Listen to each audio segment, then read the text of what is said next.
Udah ini malam minggu, banyak tugas, sakit perut pula lagi ya tuh. Stres sekali aku.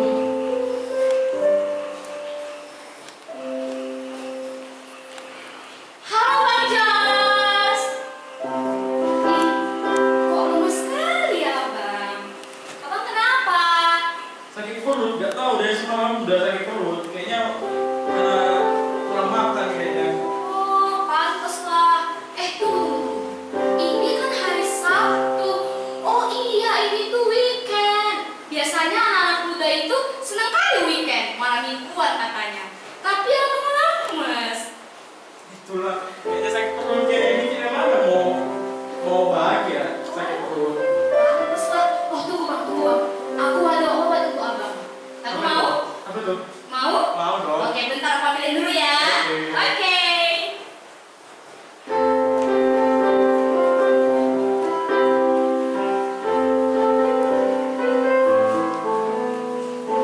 Nah, ini dia obatnya, Bang.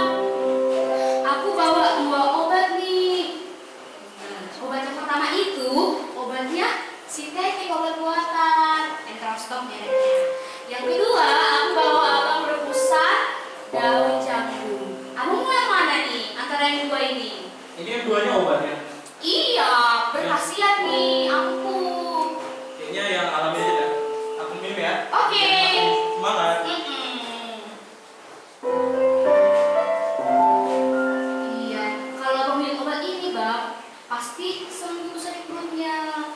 Dan abang akan semangat. Tapi kan bang, semangat abang itu sementara.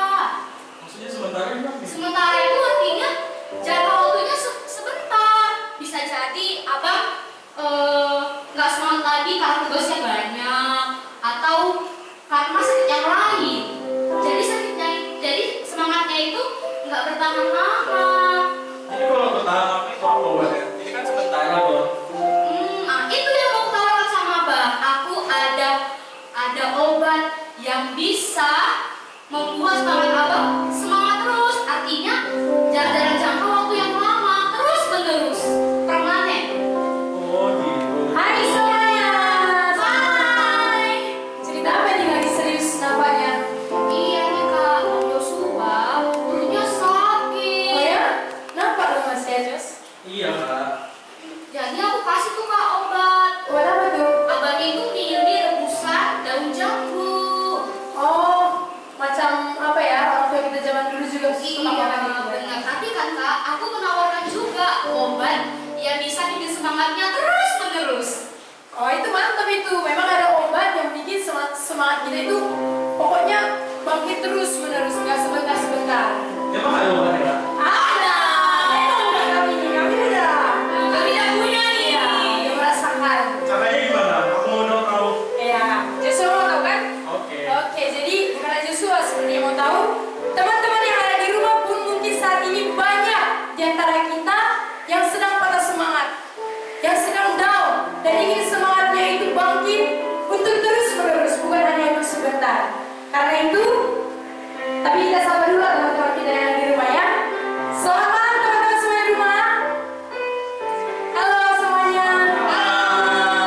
Ya senang sekali teman-teman kita boleh bertemu kembali bersama dengan tamu-tamu spesial kita malam hari ini, yaitu ada Rosalinda Sinaga. Halo semua. Dan juga ada Joshua Xiaomi. Halo semuanya. Ya senang sekali kami semuanya, kita semua boleh bertemu kembali di acara yang kita nanti-nantikan, talk show #di rumah aja.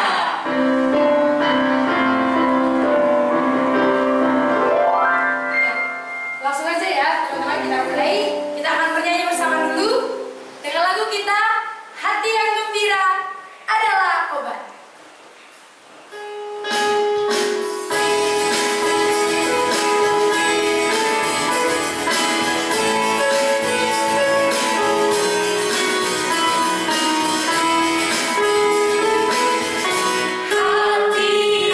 Hati yang gembira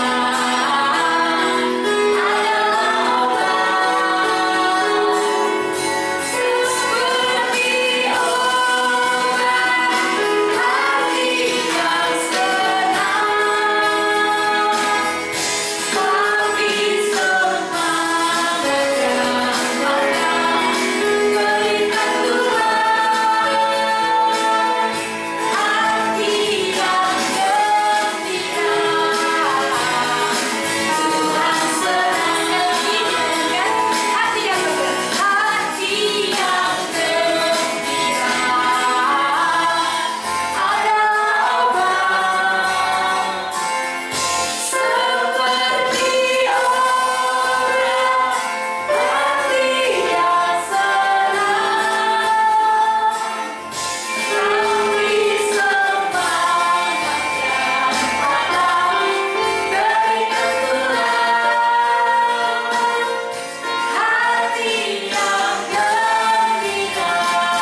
mendengarkan jawaban dari firman-Mu, supaya kehidupan kami boleh penuh dengan semangat yang tidak habis-habisnya. Turunlah anugerah-Mu memberkati acara talk show ini dari awal, pertengahan, hingga akhirnya. Kami menyerahkan acara ini supaya Engkau-lah yang bekerja dan memimpin, Engkau-lah yang menolong kami satu demi satu, sehingga setiap jiwa yang mendengar boleh mendapat berkat yang khusus yang daripada Tuhan.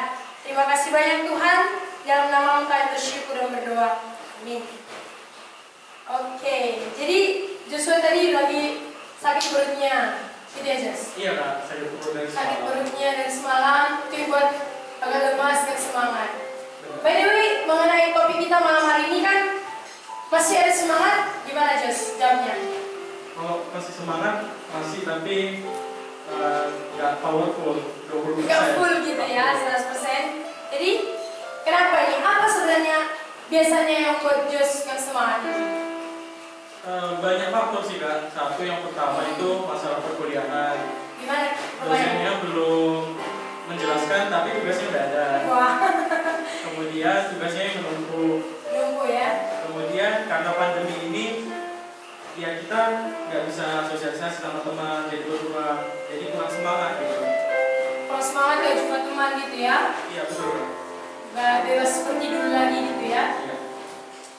Wah, kalau Rosa gimana Ros? Selama pandemi masih tetap semangat atau sama seperti apa Joshua ya setengah-setengah?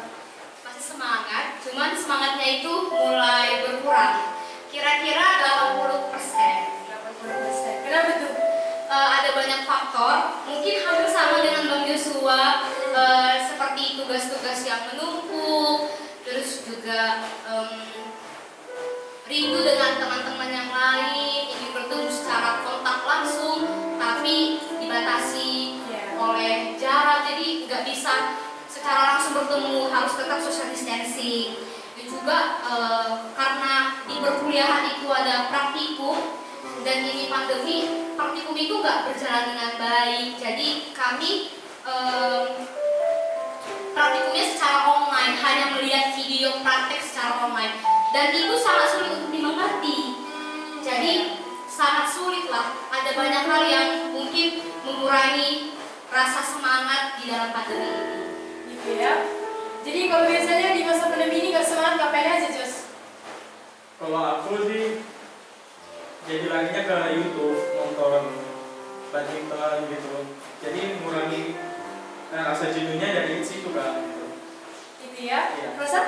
Kalau aku beda dengan Bang Joshua. Bedanya apa itu? Kalau aku selama pandemi ini, kalau bosan misalnya nggak ada tugas kuliah atau nggak ada kuliah, aku memutuskan untuk mendengarkan streaming, mengulang-ulangi streaming, atau mendengarkan lagu rohani, dan mendengarkan firman Tuhan dari Alkitab. Karena aku merasa dalam pandemi ini itulah yang menguatkanku. Jadi nggak bisa dari YouTube, dari yang lain-lain untuk menguatkan, tapi ya tetap dari firman Tuhan, dari perkataan Tuhan, dari streaming. Jadi itu yang sering dilakukan selama pandemi. Benar-benar berkhasiat ya, maksudnya benar-benar sangat menolong ya. Iya benar, sangat menolong sekali. Berarti yang Joshua tadi rasakan itu dari YouTube itu memangnya sebenarnya itu berapa lama sih? Atau yang sebentar aja? Kalau untuk lamanya sih nggak, kayaknya cuma sebentar karena besoknya kayak gitu lagi gitu. Jadi ya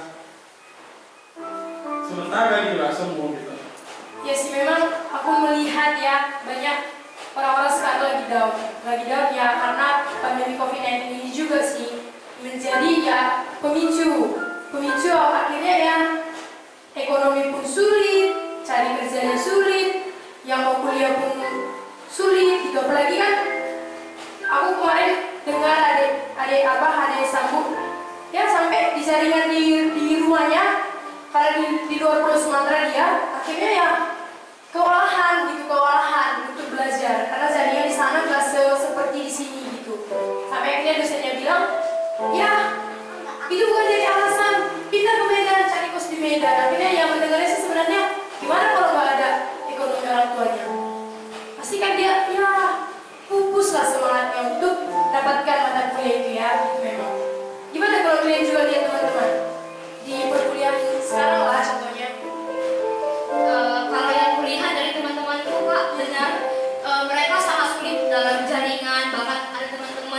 yang harus naik ke puncak itu. Misalnya di daerah pegunungan dia harus naik ke beberapa tempat itu supaya dapat jaringan. Jadi mereka sering sekali ketika belajar online, mereka itu ada di alam gitu, tidak di rumah. Itu adalah karena kesulitan jaringan. Belum lagi biaya, mereka harus membeli kuota untuk mengikuti belajar online. Jadi sebenarnya sangat sulit. Banyak hal yang membuat dia semangat bisa jadi down gitu ya. Kalau Yesus sendiri? Kalau dari pengalaman juga, dari sama juga yang Rosa bilang, kesulitan dalam jaringan. Apalagi kan mahasiswa itu kan nggak hanya dari Medan atau dari pusat-pusat kota. Jadi di daerah terpencil juga mereka butuh jaringan yang memang mengkoneksi mereka untuk belajar. Contohnya itu di tempat kuliahku ada yang sampai bunuh diri karena skripsinya nggak siap. Jadi pandemi kan dosen juga nggak mau ketemu secara langsung, jadi susah dihubungi. Jadi mungkin itu yang buat dia nggak ada harapan, putus semangat, jadi dia bunuh diri di kos-kosan gitu. Berarti selama masa pandemi itu begitu besar peluang untuk putus harapan, para semangat ya, karena banyak kali menjadi masalah. Iya benar. Ya, apalagi kayak kita orang-orang yang sedang dalam masa sekolah, masa perkuliahan, ya sekali ya. Berarti kita butuh yang semangatnya itu yang bangkit dan terus-menerus menyala gitu ya. Apalagi seperti Joshua malam ini ya. Joshua mau gak semangatnya itu yang sebentar atau yang permanen? Kalau kata hati sih yang permanen pasti enggak. Tapi karena belum sampai dan aku pun masih belum ada tekad, jadi yang mau gimana sampai gitu kan Kak. Jadi ya butuh ada tekad yang bulat gitu dari diri sendiri. Tapi jelas mau ya? Mau Kak. Oke, jadi teman-teman semua yang ada di rumah, tamu spesial kita malam hari ini Joshua merindukan supaya ada tekad untuk akhirnya memiliki semangat yang tidak pupus, semangat yang tidak ada habis-habisnya.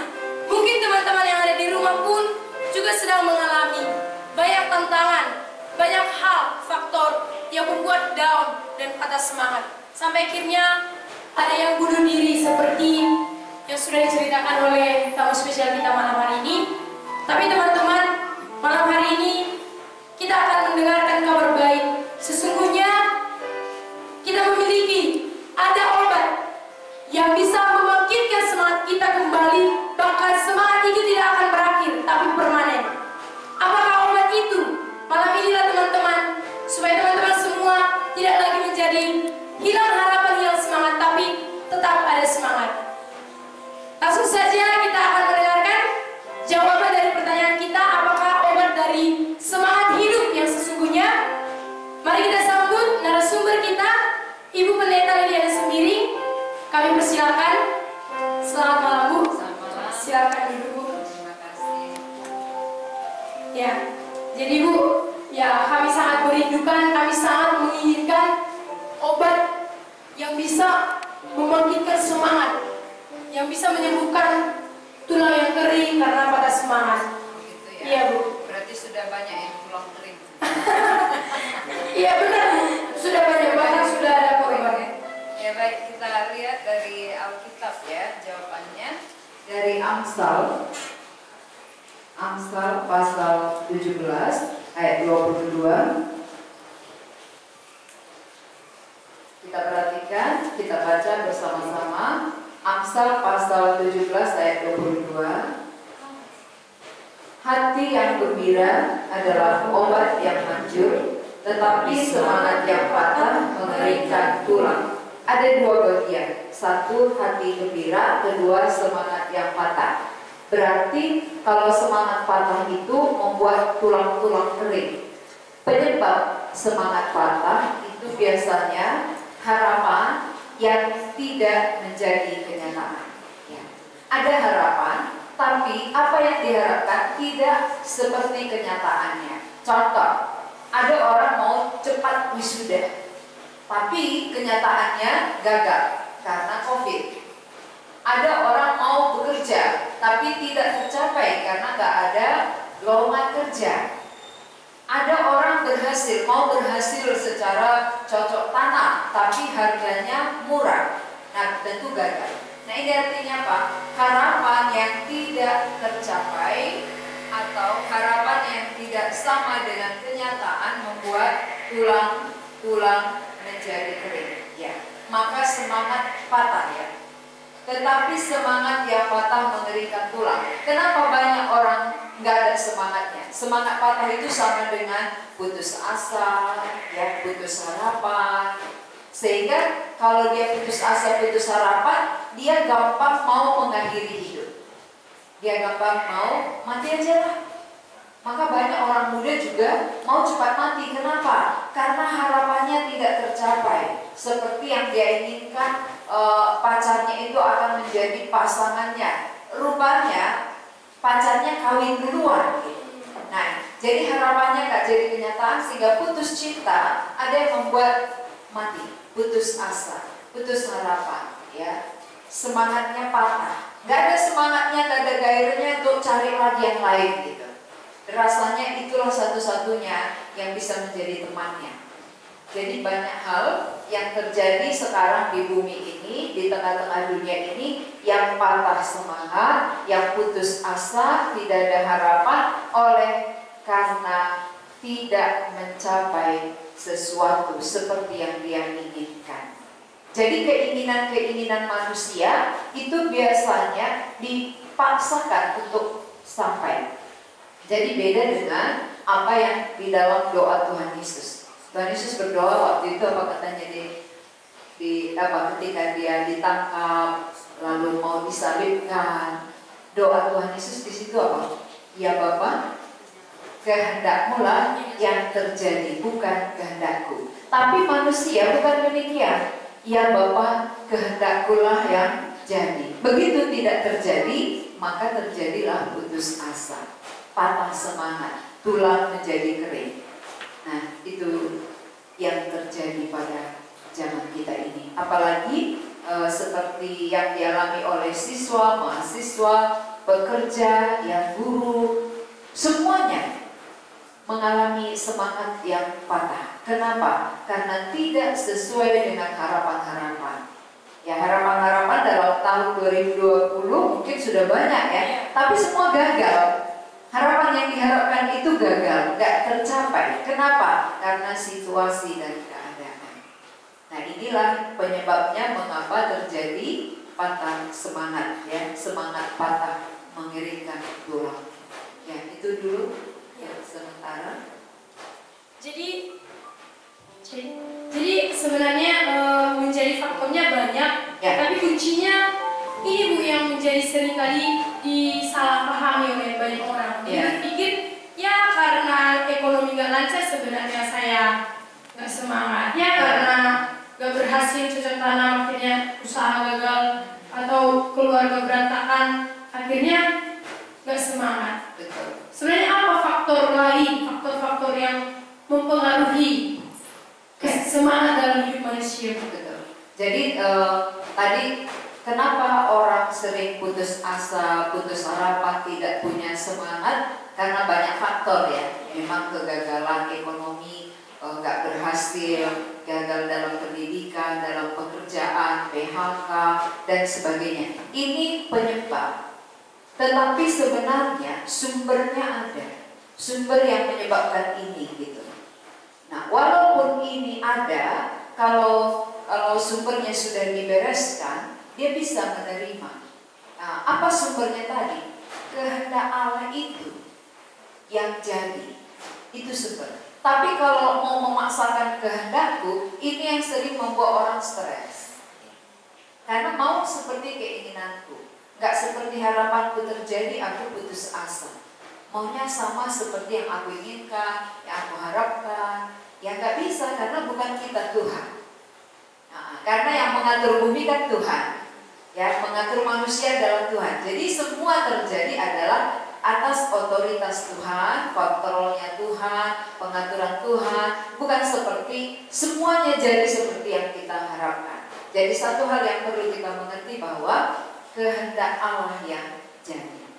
Jadi kalau nggak sesuai dengan harapan kita, kalau kita tahu itu kehendak Allah, kita bisa terima, ya kan? Tapi kalau kita memaksakan kehendak kita, ini yang membuat tadi patah semangat, nah, patah semangat, tulang kering, gitu. Gak ada gairah, gak ada sukacita. Bagaimana? Saya mau nanya Bu, kan biasanya kan kalau orang di luar yang generalnya umumnya itu kan dikatakan hidup ini kan harus balance, ada yang suka, ada yang bahagia. Betul. Jadi yang membedakan antara yang belum memiliki Yesus sama yang sudah memiliki Yesus itu seperti apa? Ya, yang membedakannya ya. Kalau di dalam kehidupan ini memang sama seperti di tengah laut, ada kadang tenang, ada kadang gelombang. Jadi kehidupan pun demikian, ada suka, ada duka, ada sehat, ada sakit, ada gagal, ada berhasil, ada terang, ada gelap. Ya, itu kehidupan. Jadi kalau ada kesulitan di tengah-tengah kehidupan kita, itu biasa, itu wajar ya.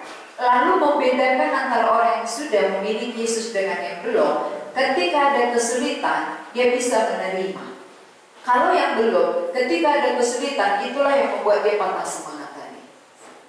Ya, patah semangat, putus harapan, gitu.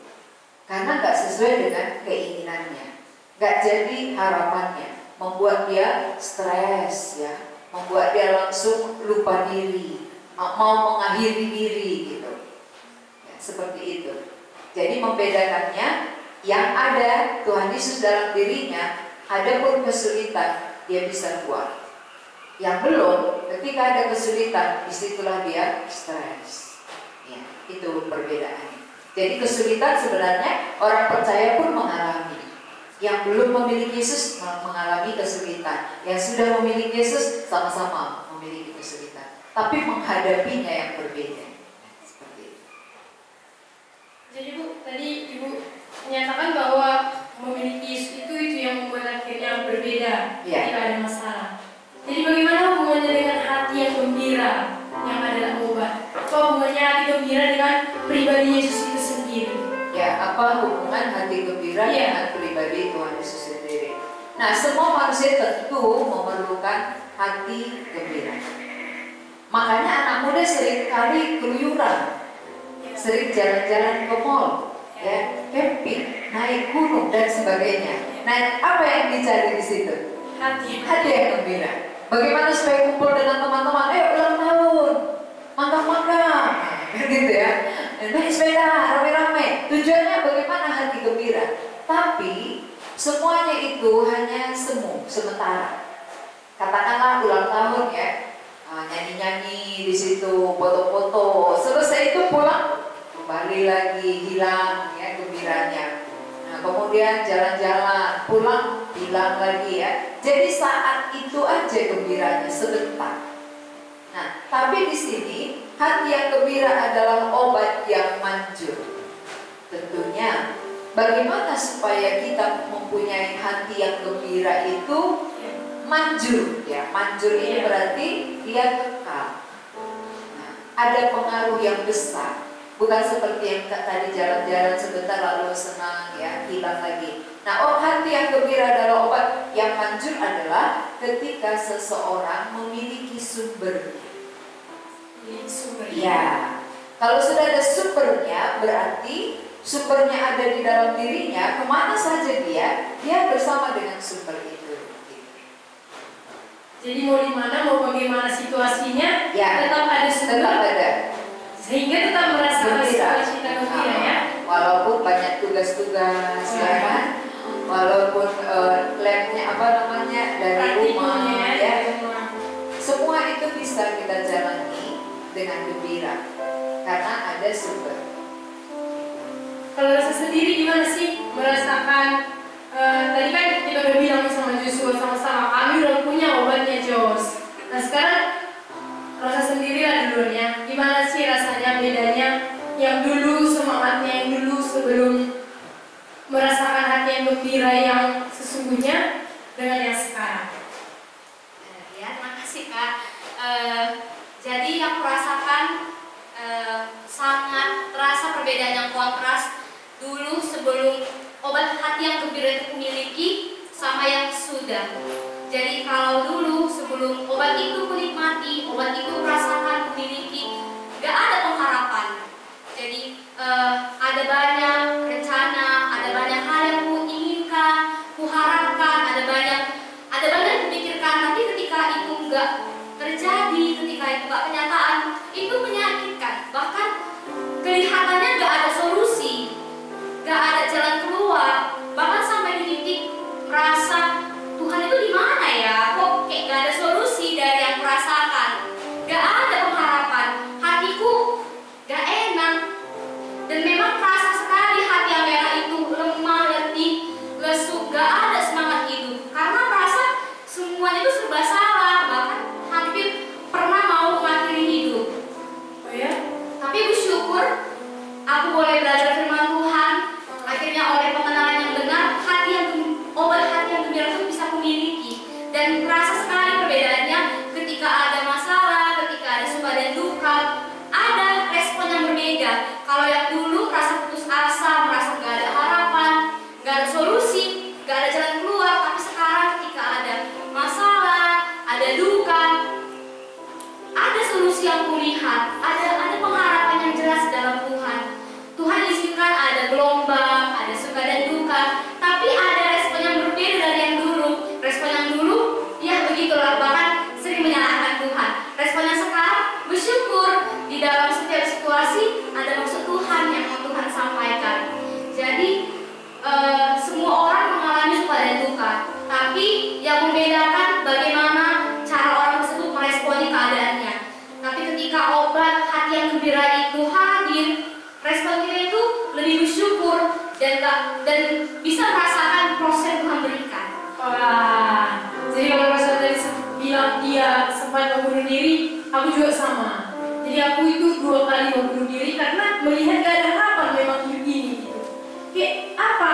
Ngapain hidup ini tujuannya? Karena rasanya seperti yang narasumber sampaikan tadi, aku berpikir juga dulu dari teman. Jadi aku mau perbanyak pergaulan, ramah sana sini, berharap mereka bisa menghiburku, membuat hatiku benar-benar gembira, dan akhirnya semangatku terus berkobar menjalani hidup. Tapi sekarang pada waktu itu, saat itu banyak teman, banyak kenalan, tapi satu pun tidak ada yang bisa membuat semangat hidup itu benar-benar ada. Hanya sebentar, ketawa, nyanyi-nyanyi kan, main kita di kos itu dulu ya, enak memang. Cerita-cerita enak memang, tapi setelah itu selesailah sudah. Tapi satu hal yang memang berubah, jadi ya ketika tadi ini perlu Joshua sendirilah pokoknya mengalaminya juga. Jadi bagaimana dulu ada masalah di kampung ketika nggak ada panen gagal, ketika harga sayuran seperti yang dibilang itu tadi bagus sayurnya, tapi harganya benar-benar nggak ada. Mau dijual pun ngapain, ongkos ke pasar aja udah mahal, lebih mahal ongkosnya daripada hasil jualnya gitu.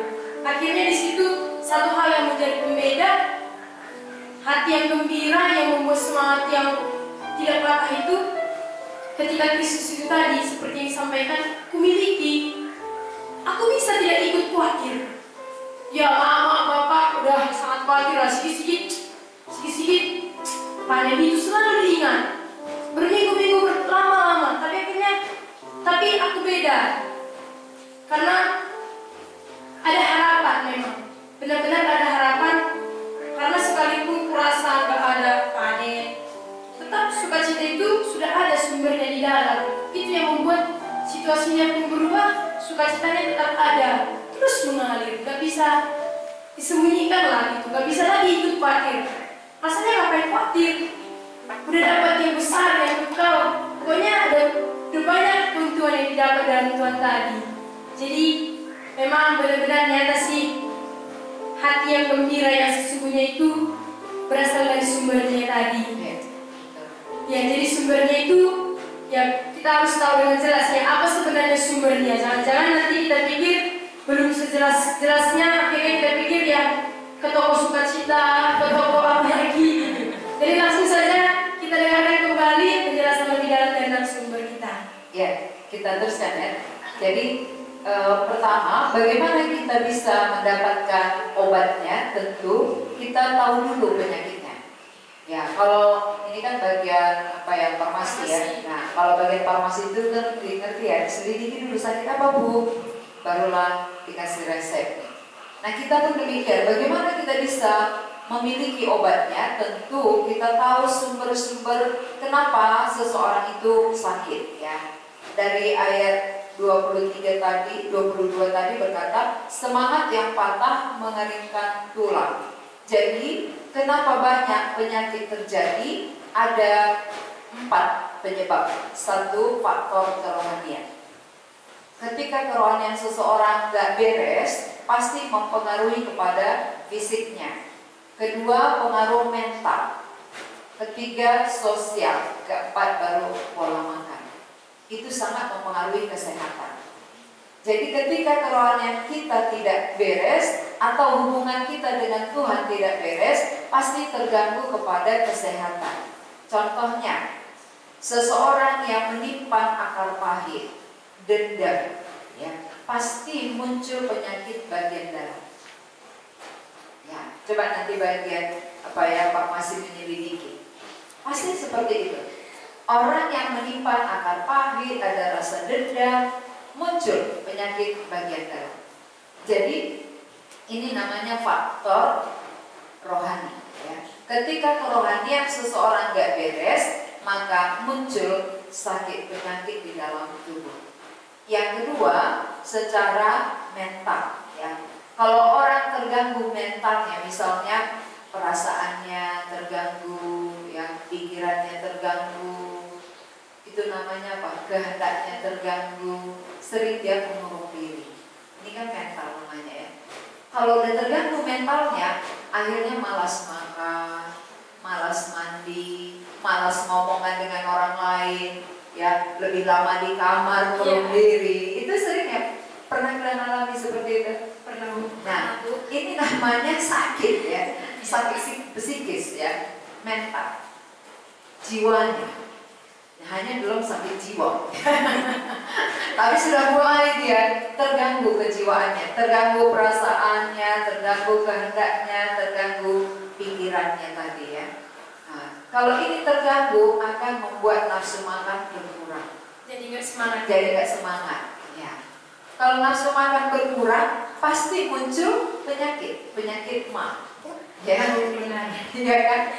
Nah, lalu apa lagi? Sosial. Pengaruh sosial, kalau dia sering dibully oleh teman-temannya, ya misalnya dijauhi, kurang dihargai, pendapatnya kurang diterima, ini pun bisa membuat dia tertekan perasaan, akhirnya disimpan-simpan, ya, muncullah penyakit. Baru yang ada sering orang rasa takut, ada rasa takut. Kenapa muncul rasa takut? Karena melihat situasi. Jadi takut gak makan, takut gak sukses, takut gak tamat, Takut mati, takut skripsi gak selesai. Jadi banyak kali takut ya. Nah, rasa takut ini akan mempengaruhi kesehatan. Biasanya orang yang takut itu di dalam dirinya itu jantungnya gak normal. Ya. Itu efeknya, jantung tidak normal. Kemudian ada rasa khawatir, ya, takut dan khawatir. Nah, rasa khawatirnya menghantui dia. Ini biasanya membuat dia sulit tidur. Ya, sulit tidur. Jadi kalau sulit tidur, ya pasti mengganggu kesehatan. Ada stres lagi ya. Kalau dia stres berarti pencernaannya terganggu. Maka kalau sering terganggu pencernaan berarti ada stresnya, ya.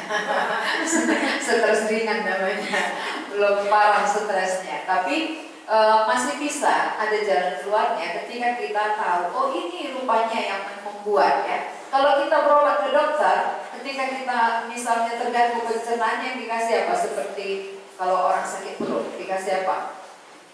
Stop, roma. Ya kalau dia sakit kepala dikasih Paramex, ya, Bodek, itu langsung dikasih. Tapi penyebabnya kan nggak ditanya apa penyebabnya.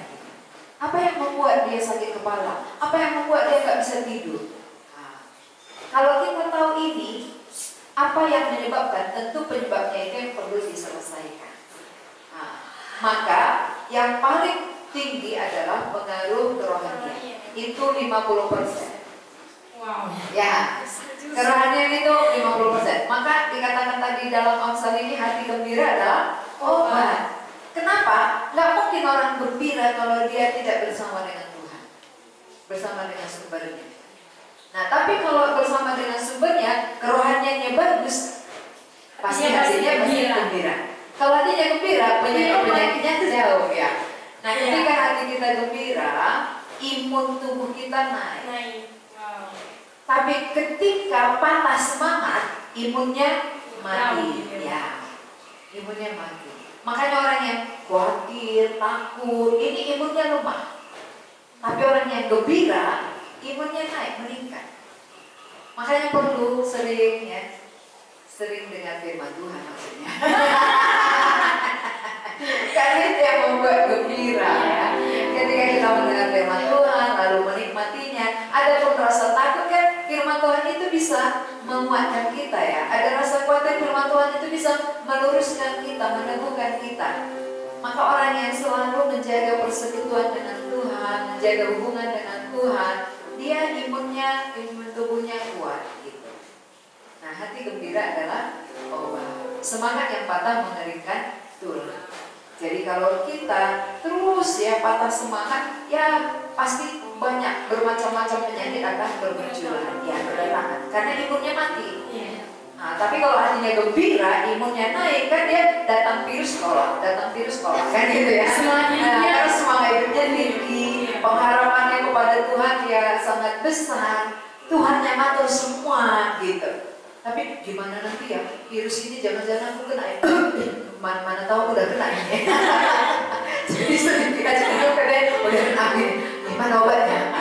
Ini akan membuat down ya. Bukan malah menolong, tapi membuat kita semakin merosot keadaan. Berarti hari ini kita sangat bersyukur ya, tahu rupanya bahwa faktor utama itu kita pikir, saya sendiri dulu berpikir pola makan lah, atau karena kurang teman lah, kurang sosial interaksi. Tapi ternyata hari ini dinyatakan bagi kita bahwa kerohanian, persekutuan, hubungan pribadi dengan Tuhan itu rupanya faktor utama.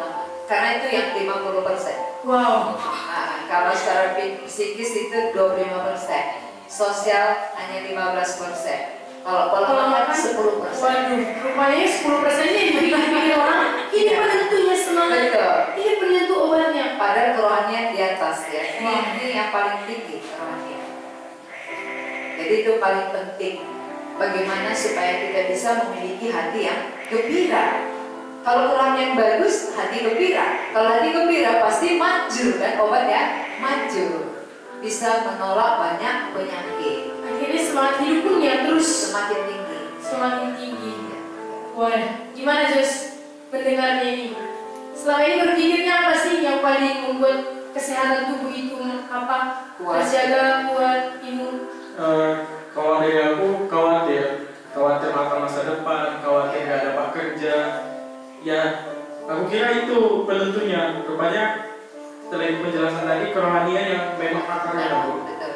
Berarti Tuhan mau menyelesaikan akarnya dulu kan? Iya. Kerohanian pertama. Mesti dari aku Kak.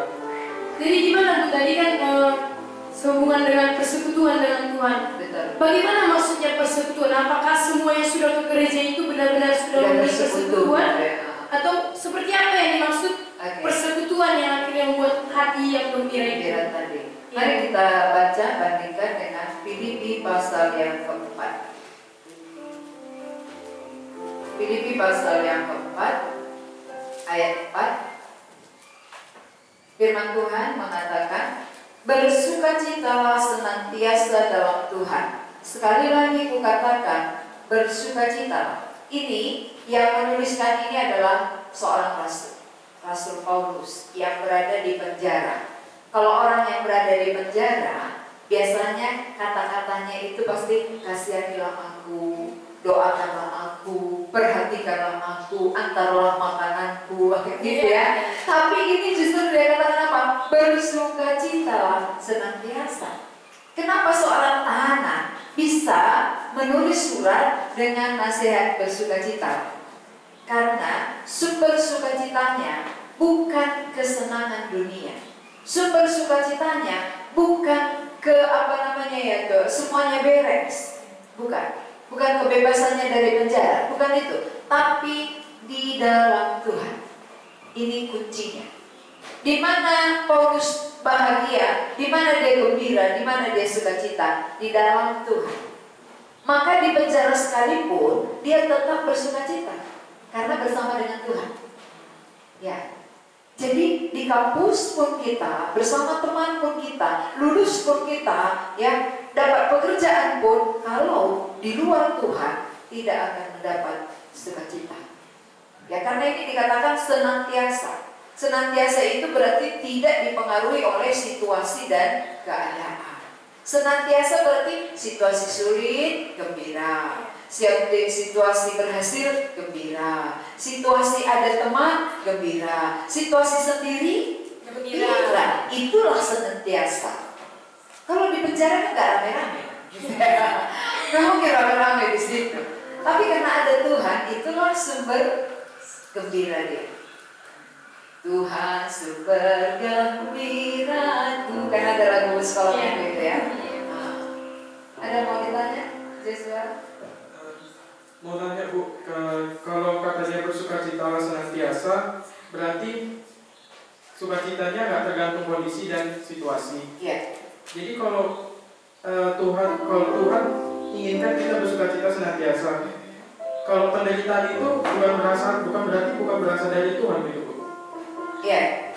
Kalau Tuhan menginginkan kita menderita, senang, bersukacita senantiasa. Apakah penderitaan itu bukan berasal dari Tuhan? Kadang begini dia, kadang Tuhan izinkan ada penderitaan. Misalnya ketika Tuhan masuk ke kota Gadara, ya kan? Dia mengusir setan dari 2 orang, lalu masuk ke babi-babi yang 2000 ekor itu mati semua, tenggelam. Nah, pemiliknya menderita nggak? Pasti. Ya, karena uangnya habis 2000 ekor, berapa uang itu? Berarti kan seizin Tuhan ya. Iya benar.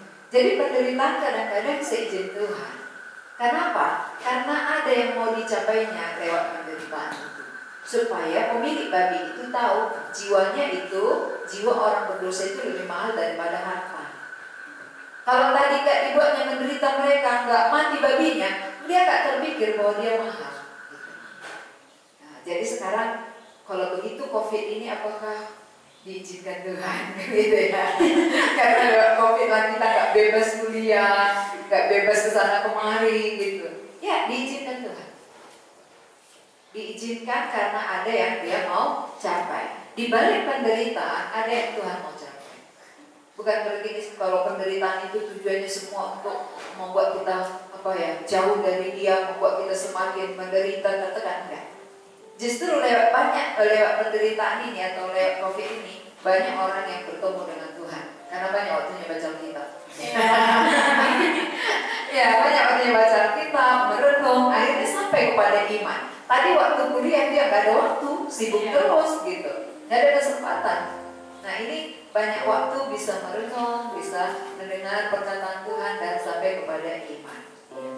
Nah, jadi sumbernya tadi sudah jelas ya, di dalam Tuhan. Bukan berarti, aku kan sudah menjadi salah satu anggota gereja, berarti aku kan sudah di dalam Tuhan ya.